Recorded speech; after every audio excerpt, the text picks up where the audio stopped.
Hey everyone, welcome to Sarkariyat once again. तो इस video में हम लोग एक इंपॉर्टेंट डिस्कशन करने वाले हैं एंड हम ये देखेंगे कि जो एनसीईटी का जो एप्लीकेशन फॉर्म है वो आप लोग किस तरीके से फिल कर सकते हैं। तो मोबाइल से ही हम देखेंगे कि किस तरीके से आप कंप्लीट एप्लीकेशन फॉर्म के लिए अप्लाई कर सकते हो। एनसीईटी जो है बेसिकली अभी आपका स्टार्ट हो चुका है, जो कि एनटीए की तरफ से कंडक्ट करवाया जाएगा। जिस तरीके से सीयूईटी का एग्जाम आपका कंडक्ट करवाया जाता है, तो उसी तरीके से एनसीईटी बेसिकली क्या है, नेशनल कॉमन एंट्रेंस टेस्ट। ठीक है, तो ये जो आपका टेस्ट है ये लिया जा रहा है इंटीग्रेटेड टीचर एजुकेशन प्रोग्राम के लिए, यानी कि आईटीईपी के लिए, जिसमें आप बीएससी बीएड, बीए बीएड या फिर बीकॉम बीएड इंटीग्रेटेड कोर्स कर सकते हो, जो कि 4 साल का होगा। एंड इसके लिए एंट्रेंस एग्जाम कंडक्ट करवाया जा रहा है। जो इंडिया की टॉप यूनिवर्सिटीज हैं या जो कॉलेजेस हैं, जैसे कि आईआईटीज या एनआईटीज या बाकी जितने भी गवर्नमेंट कॉलेजेस हैं, तो उसमें अगर आपको इस पर्टिकुलर बीए इंटीग्रेटेड कोर्स या बीएससी इंटीग्रेटेड कोर्स बीएड के साथ या फिर बीकॉम बीएड जो है इंटीग्रेटेड कोर्स अगर आपको करना है, तो आपको ये एंट्रेंस एग्जाम देना होगा। तो उसी के लिए एप्लीकेशन फॉर्म किस तरीके से फिल करना है, इस वीडियो में हम लोग पूरा प्रोसेस समझने वाले हैं। तो सबसे पहले आपको जो है गूगल में सर्च करना होगा, ठीक है, एनसीईटी। ठीक है, ये एनसीईटी है, नेशनल कॉमन एंट्रेंस टेस्ट। तो आपको फर्स्ट वाली वेबसाइट का जो लिंक मिलेगा ncet.samarth.ac.in। ठीक है, तो ये जो एग्जाम है वो सभी class 12th pass candidates they सकते हैं। इसकी एलिजिबिलिटी वगैरह क्या रहेगी और बाकी जितनी भी चीजें हैं कि सिलेबस क्या रहेगा, एग्जाम पैटर्न क्या रहेगा और आपके एग्जाम जो है वो किस डेट को होगा और सिलेबस वगैरह क्या रहेगा, किस टाइप के क्वेश्चंस आपसे पूछे जाएंगे और कौन कौन से कॉलेजेस इसके होंगे जिसके लिए आप अप्लाई कर पाओगे, इस पर जल्दी ही मैं आपको वीडियो सारी अपलोड करके दे दूंगा। तो आप जो है उससे सारी इंफॉर्मेशन ले सकते हो। तो 12th वाले जो कैंडिडेट्स हैं जिन्होंने 12th पास कर लिया है अपना, और वो अगर किसी और कोर्स की प्रिपरेशन कर रहे हैं, तो इसको भी वो एक एज अ बैकअप ऑप्शन ले सकते हैं। अगर आपका टीचिंग में इंटरेस्ट है, टीचिंग में अगर आपको जाना है, तो अब जो है न्यू एजुकेशन पॉलिसी के तहत जो है ये आपका प्रोग्राम स्टार्ट किया गया है इस साल से, जिसमें आपको इंटीग्रेटेड जो है ग्रेजुएशन के साथ बीएड का कोर्स करवाया जाएगा। ठीक है, तो टोटल सीट्स वगैरह कितनी है, सारी चीजें मैं आपको अपकमिंग वीडियोस में बताऊंगा। तो अगर आप चैनल पर नए हो तो जरूर चैनल को सब्सक्राइब कर लो और बेल आइकन को प्रेस कर लो। एनसीईटी से रिलेटेड जितनी भी इंपॉर्टेंट चीजें हैं वो सारी आपको इस चैनल पर मिलती रहेंगी। ठीक है, तो स्टार्ट करते हैं। तो जैसे आप इस यहां पर वेबसाइट पर पहुंचोगे ncet.samarth.ac.in, यहां पर आपको दो ऑप्शंस मिल जाएंगे, लॉगिन एंड रजिस्टर का। तो सबसे पहले आपको रजिस्टर पर क्लिक करना है, क्योंकि आप एक फ्रेश एप्लीकेशन यहां पर जो है करने वाले हो। ठीक है, और मैं आपको ये बता दूं कि एप्लीकेशन फॉर्म का मैं पूरा कंप्लीट आपको प्रोसेस बताऊंगा, डॉक्यूमेंट्स वगैरह कैसे अपलोड करने हैं, फी पेमेंट तक कंप्लीट प्रोसेस स्टार्टिंग से लेकर एंड तक हम लोग डिस्कस करेंगे। लेकिन फिर भी अगर आपको ऐसा लगता है कि आपसे एप्लीकेशन फॉर्म फिल नहीं हो पा रहा और अगर आप मेरी मदद लेना चाहते हो एप्लीकेशन फॉर्म फिल करने में, तो एप्लीकेशन फॉर्म आप मेरे से भी फिल करवा सकते हो। एंड इसका जो चार्ज रहेगा ₹99 रहेगा। एंड उसको फिल करवाने के लिए आप स्क्रीन पर दी गई टेलीग्राम आईडी पर मेरे को डायरेक्टली मैसेज कर सकते हो। ठीक है, तो लेकिन सिर्फ आप मैसेज इसीलिए करें कि अगर आपको एप्लीकेशन फॉर्म फिल करवाना है। बाकी सारे डाउट्स के लिए प्लीज इस पर मैसेज ना करें, उसके लिए कमेंट सेक्शन आपको दिया गया है, वहां पर आप अपना डाउट कमेंट कर सकते हैं। ठीक है, तो यहां पर हम नीचे चलते हैं एंड यहाँ पर कुछ इंस्ट्रक्शंस वगैरह लिखे हुए हैं। ठीक है, एप्लीकेशन फॉर्म की फीस बता देता हूं। जनरल कैटेगरी के लिए 1200 रुपए है, ओबीसी एनसीएल और ईडब्ल्यूएस के लिए 1000 है, एससी एसटी पीडब्ल्यूडी और थर्ड जनरल के लिए 650 रुपीज है। ठीक है, तो ये सारे इंस्ट्रक्शंस वगैरह आप चाहो तो एक बार पढ़ लेना एंड उसको पढ़ने के बाद जो है यहाँ पर लास्ट में आ जाओगे, यहाँ पर एक डिक्लेरेशन पर आपको क्लिक करना होगा एंड क्लिक करने के बाद क्लिक हियर टू प्रोसीड पर आपको क्लिक कर देना है। ठीक है, तो जैसे आप क्लिक करोगे यहाँ पर रजिस्ट्रेशन फॉर्म जो आपको ओपन हो जाएगा एंड इस रजिस्ट्रेशन फॉर्म में सबसे पहले आपको अपनी कुछ बेसिक डिटेल्स यहां पर एंटर करनी होंगी। ठीक है, तो पहले आपका कैंडिडेट नेम हो गया, तो जो भी अप्लाई कर रहा है वो अपना नेम यहां पर एंटर करेगा। तो देखो, आप अपना name, father name, mother name और डेट ऑफ बर्थ, ये जो 4 आपके पर्टिकुलर्स होते हैं या जो 4 चीजें हैं, ये आपको अपनी क्लास 10th की मार्कशीट के अकॉर्डिंग फिल करनी है। तो क्लास 10th की मार्कशीट में आपका जैसा भी नाम लिखा है, ठीक है, और जैसा आपका फादर नेम लिखा है, जो भी स्पेलिंग है, जो भी मदर नेम की स्पेलिंग है, जो भी डेट ऑफ बर्थ है, वो एग्जैक्ट आपके क्लास 10th की मार्कशीट को मैच करनी चाहिए। आपके आधार कार्ड में क्या है, पैन कार्ड में क्या है, ड्राइविंग लाइसेंस में क्या है, उससे कोई भी इसका रिलेशन नहीं है। आपको जो इन्फॉर्मेशन फिल करनी है वो क्लास 10th की मार्कशीट के अकॉर्डिंग ही करनी होगी। ठीक है, तो ये चीजें आप यहां पर एंटर कर दोगे। नेम हो गया, father's name, mother's name and guardian's name उनके लिए है, लाइक गार्जियंस नेम में आप अपने फादर का नेम या मदर का नेम डाल सकते हो। एंड मान लो जिसके पेरेंट्स अभी अलाइव नहीं है एंड किसी और के सुपरविजन में वो अगर कैंडिडेट है, तो वहां पर उन गार्जियन का नेम भी यहां पर डाल सकता है। ठीक है, उसके बाद कैंडिडेट की डेट ऑफ बर्थ है, आप सिलेक्ट कर लोगे 10th की मार्कशीट के अकॉर्डिंग। आपका अपना जेंडर सिलेक्ट कर लोगे। नेशनलिटी यहां पर जो भी है आपकी इंडियन है, ओसीआई है, ओवरसीज सिटीजन ऑफ इंडिया, ठीक है, एनआरआई है, तो जो भी आप यहां पर सिलेक्ट कर लोगे। आइडेंटिटी टाइप, अब यहां से आपसे काफी सारी जो है मतलब वो पूछे जाएंगे कि ये ऑप्शन आपके पास है, आप इनमें से कौन सी वाली आईडी को यूज करना चाहते हो। ठीक है, तो पैन कार्ड आप इस्तेमाल कर सकते हो, स्कूल का आईडी कार्ड आप इस्तेमाल कर सकते हो, पासपोर्ट कर सकते हो, वोटर आईडी कर सकते हो। ठीक है, बैंक की पासबुक कर सकते हो। एंड मान लो अगर आपको आधार कार्ड यूज करना है तो लास्ट वाला जो ऑप्शन दिया है other valid government identity with photograph, इस पर आप क्लिक करके अपना नीचे जो ये वैलिड आइडेंटिफिकेशन नंबर है इसमें आप आधार कार्ड का नंबर डाल दोगे, या फिर अगर आप अदर आईडी को यूज कर रहे हो तो उसका नंबर आप यहां पर डाल दोगे। ठीक है, उसके बाद आपको यहां पर अपना एड्रेस जो है वो यहां पर एंटर करना होगा। तो सबसे पहले आपको जो है अपनी लोकेलिटी वगैरह मतलब जहां पर भी आपकी लोकेशन है, ठीक है, हाउस नंबर वगैरह हो गया, कॉलोनी का नेम हो गया, ठीक है, वार्ड नंबर कौन सा आपका, वो सब आपको डालना होगा। उसके बाद सब लोकेलिटी पूछा, इसमें आप अपनी जगह के आसपास की जगह का नाम डाल सकते हो। लोकेलिटी यानी कि जिस जगह पर आपका घर है, ठीक है, और वहां पर उसके बाद जो है कंट्री आप सिलेक्ट कर लोगे, फिर पिन कोड डाल दोगे एंड उसके बाद आपको ईमेल एड्रेस डालना है। ठीक है, email address and mobile number आपको बिल्कुल करेक्ट यहां पर डालना होगा। एंड ईमेल एड्रेस को 2 बार आपने एंटर करने के बाद मोबाइल नंबर भी आपने 2 बार एंटर करना है। अल्टरनेट कॉन्टैक्ट नंबर में भी आप किसी और का नंबर डाल सकते हो, अपने पेरेंट्स का डाल सकते हो, किसी का भी डाल सकते हो। और उसके बाद यहां पर प्रेजेंट एड्रेस के बाद आपसे परमानेंट एड्रेस पूछा जाएगा। ठीक है, तो प्रेजेंट एड्रेस का मतलब है कि जहां पर अभी आप रह रहे हो, परमानेंट एड्रेस का मतलब है जहां पर आपका परमानेंट घर है। ठीक है, मतलब काफी टाइम से आपकी प्रॉपर्टी वगैरह वहां पर है, आपका घर वहां पर है, तो वो आपका परमानेंट एड्रेस हो गया। अगर मान लो आपके पेरेंट्स कहीं जॉब की वजह से बाहर रह रहे हैं तो प्रेजेंट एड्रेस में वहां का आ जाएगा, परमानेंट एड्रेस वहां का आ जाएगा जहां पर आपके ग्रैंड पेरेंट्स वगैरह यहाँ पर जहां पर आपके गांव वगैरह की जमीन जहां पर है वो आपका परमानेंट एड्रेस में आ जाएगा। ठीक है, यानी कि जहां पर आपके डॉक्यूमेंट्स वगैरह बने होंगे वहां पर आपका परमानेंट एड्रेस हो जाएगा, और जहां आप अभी रह रहे हो वो प्रेजेंट एड्रेस हो जाएगा। और अगर दोनों सेम है तो यहां पर लिखकर आ रहा है कि click if same as present address, तो इस पर आप क्लिक कर सकते हो और जो प्रेजेंट एड्रेस होगा वो आपका परमानेंट में कॉपी हो जाएगा। ठीक है, एंड इसके बाद यहां पर आपको पासवर्ड चूज करना होगा। ठीक है, पासवर्ड आपको डालना है मिनिमम 8 कैरेक्टर्स का। तो क्या करना है, इसमें कम से कम एक कैपिटल लेटर होना चाहिए, कुछ स्मॉल लेटर होने चाहिए, उसके साथ कुछ नंबर्स, 1-2 नंबर्स होने चाहिए। नंबर्स के साथ साथ एक स्पेशल कैरेक्टर जैसे कि @ हो गया, हैशटैग हो गया, या डॉलर का सिंबल हो गया। तो इस तरीके से आप कॉम्बिनेशन करके अपने पासवर्ड बना सकते हो। पासवर्ड को आपने 2 बार डालना होगा एंड डालने के बाद यहां पर जो सिक्योरिटी क्वेश्चन आपसे पूछेंगे, तो इनमें से कोई भी क्वेश्चन आप चूज करके और उसका आंसर यहां पर सिक्योरिटी आंसर की जगह पर आप लिख सकते हो। ये इसलिए करवाया जाता है ताकि अगर फ्यूचर में अगर आप पासवर्ड भूल जाते हो एंड आपके पास कोई भी सॉल्यूशन नहीं होता तो इस पर्टिकुलर चीज को इस्तेमाल करके आप अपना पासवर्ड रीजनरेट कर सकते हो।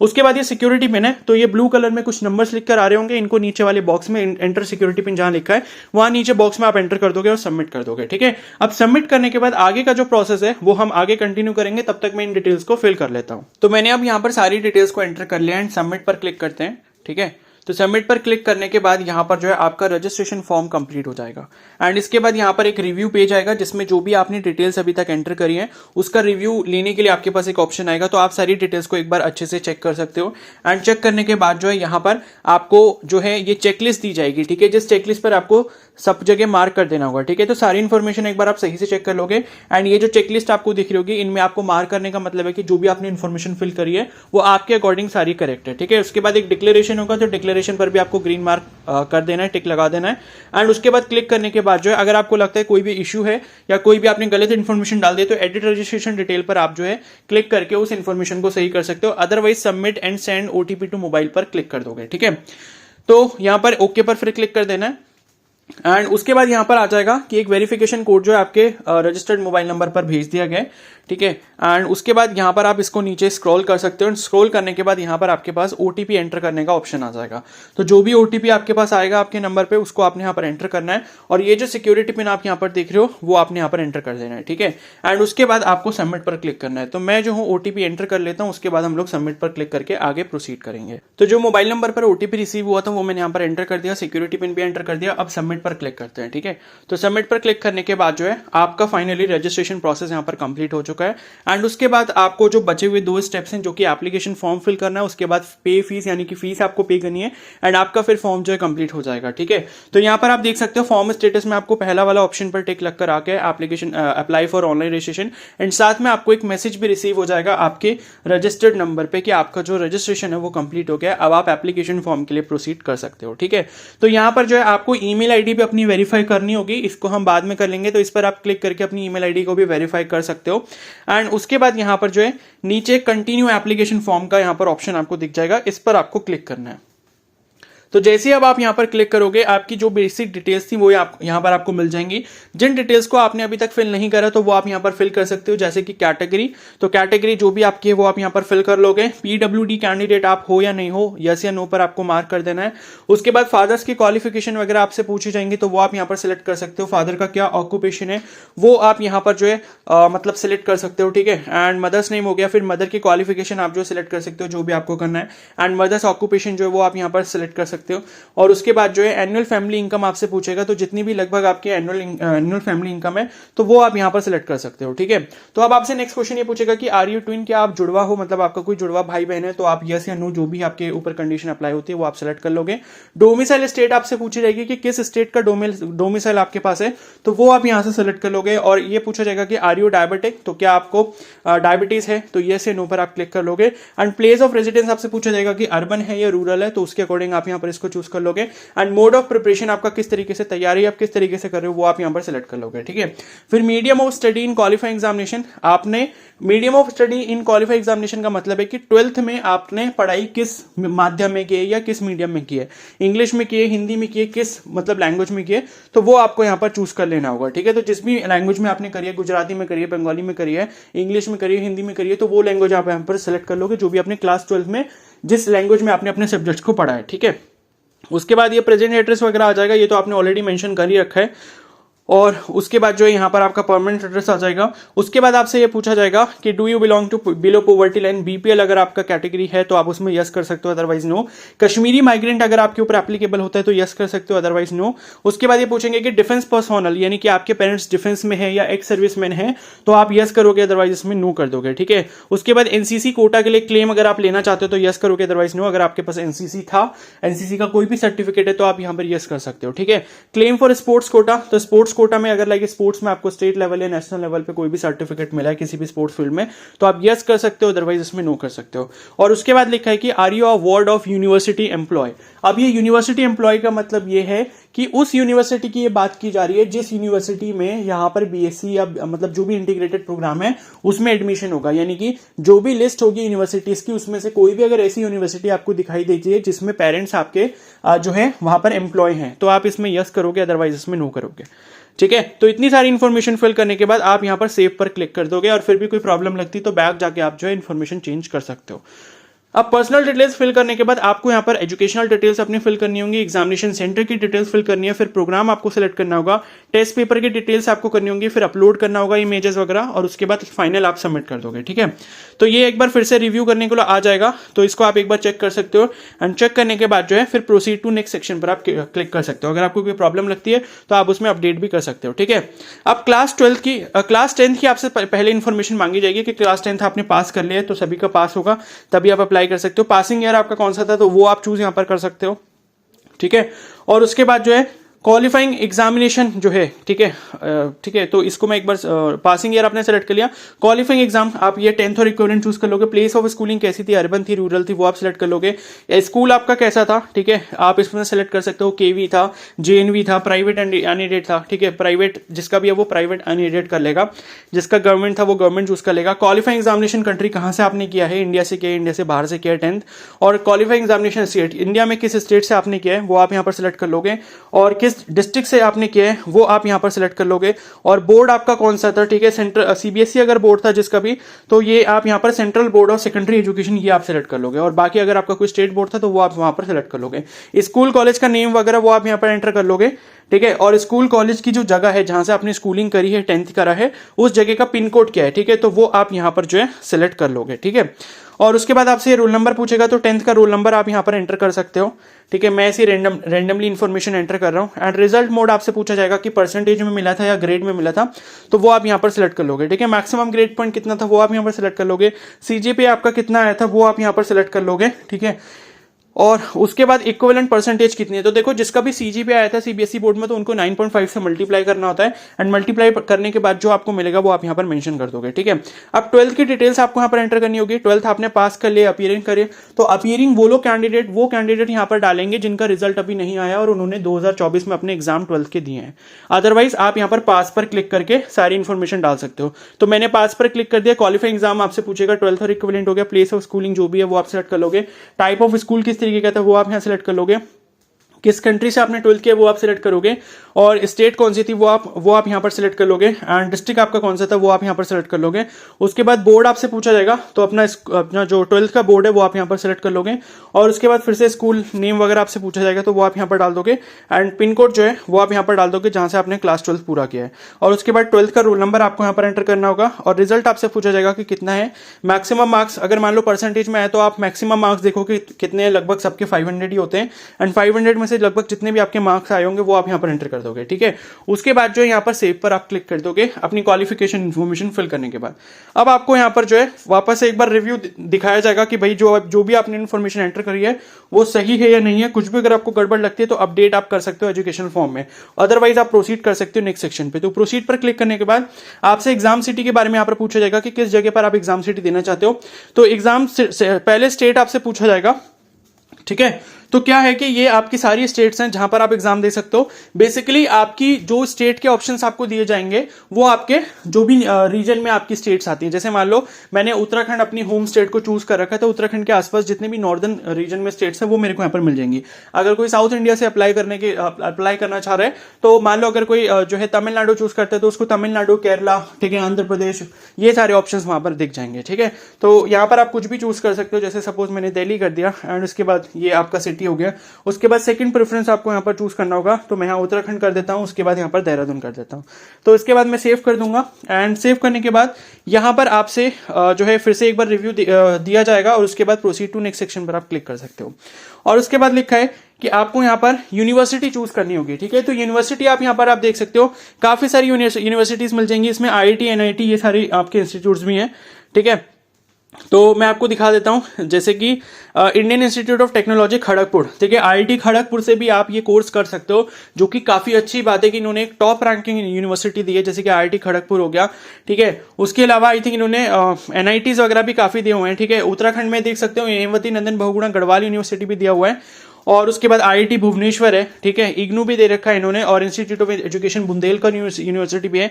कुछ NITs वगैरह भी दिए हुए हैं, वो भी मैं आपको दिखा देता हूं, जैसे कि NIT कैलिकट है, और उसके बाद NIT आपका ये वेस्ट त्रिपुरा में है, ठीक है, जिरानिया, एंड उसके बाद NIT पौंडीचेरी है, एंड उसके बाद NIT तेलंगाना है। तो काफी अच्छे अच्छे यूनिवर्सिटीज आपको मिल जाएंगे, तो जिसमें भी आपको चूज करना है वो आप यहाँ पर चूज कर लेना। तो मैं जो हूँ यहाँ पर, और कुछ सेंट्रल यूनिवर्सिटीज भी दी हैं, तो जो भी ऑप्शन दिए हैं आप काफी सारे ऑप्शन चूज कर सकते हो, आप चाहो तो सारे के सारे कर सकते हो एक एक करके, ठीक है। बट मैं जो हूँ एक ही ऑप्शन यहाँ पर चूज कर लेता हूँ। सपोज मैंने NIT तेलंगाना कर लिया, एंड यहाँ पर जो प्रोग्राम है वो BSc B.Ed का है, ठीक है। तो BSc B.Ed का है। अब देखो ये प्रोग्राम कौन से कहाँ पर है, इसकी लिस्ट में आपको वीडियो में शेयर कर दूंगा, तो उसकी टेंशन मत लेना, चैनल को सब्सक्राइब जरूर कर लेना, ठीक है। तो BSc B.Ed कहां पर है, BA B.Ed कहां पर है, उसकी एलिजिबिलिटी क्या है, या फिर BCom B.Ed कहां पर है, उसकी एलिजिबिलिटी क्या है, इस पर मैं कंप्लीट वीडियो आपको बना दूंगा। तो ऐड पर आप क्लिक करोगे, एक यूनिवर्सिटी मेरी ऐड हो गई। अब अगर आप दूसरी करना चाहते हो तो दूसरी यहां पर आप दोबारा से सिलेक्ट कर लोगे। मान लो मैंने पौंडीचेरी यूनिवर्सिटी करी, तो पौंडीचेरी यूनिवर्सिटी में BA B.Ed और BSc B.Ed दोनों ही कोर्सेज हैं, तो मैं BSc B.Ed करता हूं और ऐड पर क्लिक करता हूं। इस तरीके से आपकी जो प्रेफरेंस या जो सिलेक्शन है वो यहां पर आपको दिखते जाएंगे। किसी को अगर आप बाद में रिमूव भी करना चाहते हो तो रिमूव कर सकते हो। तो मेरी तो आपको यही सलाह है, सजेशन यही है कि भाई आप मैक्सिमम नंबर ऑफ यूनिवर्सिटीज को यहां पर चूज करो। भले आपको एडमिशन ना भी लेना हो, तो जिनमें एडमिशन आपको लेना है वो तो करो ही करो, लेकिन जिसमें नहीं भी लेना वो भी आप कर सकते हो। मैक्सिमम नंबर ऑफ यूनिवर्सिटी यहां पर आप चूज कर सकते हो, ताकि आपके मैक्सिमम चांसेस हो यहां पर सिलेक्शन के, ठीक है। उसके बाद यूनिवर्सिटी प्रोग्राम सिलेक्शन रिव्यू पर आप क्लिक कर दोगे, एंड क्लिक करने के बाद जो है अगर आपको लगता है कुछ अपडेट करना है तो अपडेट कर सकते हो, otherwise proceed to next section पर आप क्लिक कर दोगे, ठीक है। उसके बाद जो है यहां पर नेक्स्ट आपसे पूछा जाएगा कि टेस्ट पेपर आप किस लैंग्वेज में देना चाहते हो, ठीक है। तो लैंग्वेज वन मतलब यह है कि सिलेक्ट टेक्स्ट पेपर या सब्जेक्ट सिलेक्शन। मतलब देखो यहां पर जो आपको एग्जाम करवाया जाएगा वो CUET जैसा एग्जाम करवाया जाएगा। आपको इसमें सबसे पहले 2 लैंग्वेज के क्वेश्चंस करने होंगे, एंड 2 लैंग्वेज के क्वेश्चंस करने के बाद आपको डोमेन स्पेसिफिक सब्जेक्ट करना होगा। अब डोमेन स्पेसिफिक सब्जेक्ट आप किस तरीके से इसके लिए चूज करोगे वो जब मैं आपको कोर्स के बारे में वीडियो बनाकर दूंगा, जिसमें मैं बताऊंगा कि किस एलिजिबिलिटी के लिए क्या कोर्स होना चाहिए, या क्लास 12 आपने कौन से स्ट्रीम से पास किया होना चाहिए, उसमें मैं जब आपको बताऊंगा तो आपको आसानी होगी इसको चूज करने में, ठीक है। तो लैंग्वेज 1 आपको 2 लैंग्वेज तो यहां पर चूज करनी है, ठीक है। तो सपोज मैंने पहली इंग्लिश कर दी और दूसरी हिंदी कर दी। अब अगर मान लो कोई वेस्ट बंगाल से उसने बंगाली भी अगर पढ़ रखे तो वो सेकंड में बंगाली पढ़ कर सकता है, और उसके साथ हिंदी या फिर इंग्लिश भी कर सकता है। तो 2 लैंग्वेजेस आपको यहां पर मैंडेटरी हैं चूज करना। उसके बाद डोमेन स्पेसिफिक सब्जेक्ट आपसे पूछेगा, तो ये आपके पास यहां पर काफी सारे सब्जेक्ट होंगे, ठीक है। तो जैसे आप BSc वगैरह जो भी आप करना चाहते हो तो उसके अकॉर्डिंग आप कर सकते हो। जैसे मान लो मैंने केमिस्ट्री कर कर लिया यहाँ पे। और उसके बाद जो यहाँ पर आपसे पूछेगा कि मीडियम मतलब डोमेन स्पेसिफिक जो आप केमिस्ट्री का पेपर दोगे वो किस लैंग्वेज में दोगे, तो वो आप यहाँ पर चूज कर लोगे। सेकंड वाला आप सब्जेक्ट कौन सा दोगे, जैसे मान लो मैंने केमिस्ट्री के साथ यहाँ पर जो है सपोज यहाँ पर मैथ्स लिया था, ठीक है, मैथमेटिक्स या मैथ्स लिया था, तो वो आप किस लैंग्वेज में देना चाहोगे, इंग्लिश में। उसके बाद तीसरा आपसे सब्जेक्ट पूछा जाएगा, तो मान लो मैं यहाँ पर फिजिक्स डाल देता हूँ, ठीक है, तो फिजिक्स के बारे में आपसे पूछा जाएगा किस मीडियम में आप पेपर देना चाहते हो, वो लैंग्वेज आपको चूज करनी है। तो ये है कि 3 सब्जेक्ट आपको अपने क्लास 12th वाले यहाँ पर चूज करने होंगे, ठीक है। क्लास 12th में जो आपके मेन सब्जेक्ट्स रहते हैं, जैसे मेरा पीसीएम ग्रुप था तो मैंने पीसीएम सेलेक्ट कर लिया, अगर कोई बायोलॉजी से तो फिजिक्स केमिस्ट्री बायोलॉजी यहाँ पर चूज कर लेगा, ठीक है। और उसके बाद जो है यहाँ पर आपसे जनरल टेस्ट का पूछा जाएगा, तो जनरल टेस्ट ये सभी को देना होगा। जनरल टेस्ट में बेसिकली क्या आएगा, जो आपका टीचिंग एप्टीट्यूड वगैरह होता है, यानी कि एप्टीट्यूड जो आपको चाहिए होता है, यानी कि टीचर बनने के लिए, बीएड करने के लिए, उसके क्वेश्चन यहाँ पर दिए जाएंगे। इसकी प्रिपरेशन कैसे करनी होगी वो भी मैं आपको बताऊंगा, इसके क्वेश्चन वगैरह मैं प्रैक्टिस करवाऊंगा, ठीक है। तो ये है कि आप चैनल से जुड़े रहना है। उसके बाद आपसे मीडियम पूछा जाएगा, किस मीडियम में आप जनरल टेस्ट देना चाहते हो, उसके साथ टीचिंग एप्टीट्यूड है, मतलब जनरल टेस्ट में क्या होगा, आपके कुछ रीजनिंग वगैरह के क्वेश्चन होंगे, और टीचिंग एप्टीट्यूड आपको कैसे पढ़ना है वो भी मैं आपको बता दूंगा। मीडियम आपसे पूछा जाएगा टीचिंग एप्टीट्यूड का किस तरीके से करना है। तो ये आपको 5 सब्जेक्ट जो करने होंगे, 3 आपके डोमेन के हो गए, और एक आपका जनरल टेस्ट हो गया, एक आपका टीचिंग एप्टीट्यूड हो गया, टोटल 5, और इसके साथ 2 लैंग्वेज, यानी कि टोटल 7 सब्जेक्ट का आपको यहाँ पर टेस्ट अटेम्प्ट करना होगा। टोटल क्वेश्चंस वगैरह कितने होंगे वो सारी चीजें मैं आपको बता दूंगा, ठीक है। अब यहाँ पर एक डिक्लेरेशन है, इस पर क्लिक करके आप सेव पर क्लिक कर दोगे। अब सेव पर क्लिक करने के बाद अब आपको यहाँ पर दोबारा से एक रिव्यू आएगा। रिव्यू देखने के बाद जो है यहाँ पर आप प्रोसीड टू नेक्स्ट सेक्शन पर क्लिक करोगे, एंड क्लिक करने के बाद यहाँ पर आपके पास आ जाएगा ऑप्शन अपलोड डॉक्यूमेंट का, ठीक है। तो आपको अपना फोटो और सिग्नेचर ये दोनों चीजें अपलोड करनी होंगी, और बाकी जिन्होंने category other than general category select करा है, जैसे कि ईडब्ल्यूएस, ओबीसी, एससी, एसटी, तो हो सकता है कि उनको अपना सर्टिफिकेट भी यहाँ पर अपलोड करना पड़ जाए, ठीक है। तो मैंने तो जनरल कैटेगरी यहां पर सिलेक्ट करी थी, तो यहां पर फोटोग्राफ और सिग्नेचर का ऑप्शन दिखा रहा है। बाकी अगर आपने अदर कैटेगरी चूज करी होगी तो हो सकता है कि आपको कैटेगरी सर्टिफिकेट भी अपलोड करना पड़े, ठीक है। तो यहां पर आपको सारे इंस्ट्रक्शन दिए हुए हैं कि फोटो और सिग्नेचर जो है वो आपके जेपीजी या फिर जेपीईजी फॉर्मेट में होने चाहिए। फाइल साइज जो है वो आपका 10 KB से 200 KB का बीच का होना चाहिए, ठीक है, फोटो का। और जो सिग्नेचर का साइज है वो 4 KB से लेकर 30 KB का तो होना चाहिए। और अगर कोई सर्टिफिकेट वगैरह अगर आपको अपलोड करना होगा तो वो पीडीएफ फॉर्मेट में करना होगा, और उसकी जो इन्होंने लिमिट दी है वो 50 KB से 300 KB के बीच में दी हुई है, ठीक है। तो आप सिलेक्ट फाइल करके यहाँ पर आप जो है फाइल अपलोड कर लोगे, एंड ये फाइल अपलोड करने के बाद जो है आपका लास्ट में क्या आएगा, प्रीव्यू वाला सेक्शन आएगा। तो प्रीव्यू वाले सेक्शन में आपको सारी डिटेल्स जो भी आपने अभी तक फिल करी है फॉर्म में वो सारी आपको एक साथ दिखाई देंगी। उन सारी डिटेल्स को आप एक बार सही से चेक कर लेना, एंड चेक करने के बाद जो आप उसको सबमिट कर देना। सबमिट करने के बाद एक बार हो सकता है आपको ईमेल आईडी जो अपनी वेरीफाई करनी हो, ईमेल आईडी वेरीफाई करने के बाद आप अपना फी पेमेंट कर पाओगे, एंड फी पेमेंट जैसे ही कंप्लीट करोगे आपका जो फाइनल जो फॉर्म है उसका प्रिंट आउट आपके पास आ जाएगा। उसको आप अपने पास संभाल के रख सकते हो, उसका प्रिंट आउट निकालने की कोई भी जरूरत अभी नहीं है, ठीक है। तो इतना करके आपका जो पूरा प्रोसेस है एप्लीकेशन फॉर्म का यहाँ पर कंप्लीट हो जाएगा। और जब भी आप फी पेमेंट करो तो आप क्रेडिट या डेबिट कार्ड का इस्तेमाल करना, यूपीआई का पेमेंट अवॉइड करना, क्योंकि उसमें फेलियर के चांसेस काफी ज्यादा रहते हैं, ठीक है। तो इस तरीके से आप अपना पूरा प्रोसेस फोन से ही जो है कर सकते हो। और बाकी फिर भी अगर किसी को लगता है कि एप्लीकेशन फॉर्म में प्रॉब्लम आ रही है, कुछ भी मतलब है कि आप नहीं फिल कर पा रहे हो, तो आप एप्लीकेशन फॉर्म मेरे से भी फिल करवा सकते हो। स्क्रीन पर जो स्टार्टिंग में मैंने आपको आईडी मेंशन करके दी थी, ठीक है, टेलीग्राम आईडी, उस पर आप मेरे को डायरेक्टली मैसेज कर सकते हो, ठीक है। तो आप इस वीडियो को यहीं पर एंड करते हैं। बाकी अगर आप इसकी प्रिपरेशन कर रहे हो और आगे भी इसके बारे में और काफी सारी चीजें जो है जानना चाहते हो तो आप चैनल को जरूर सब्सक्राइब कर लेना, एंड बेल आइकन को प्रेस कर लेना। Okay, so thank you and have a nice day.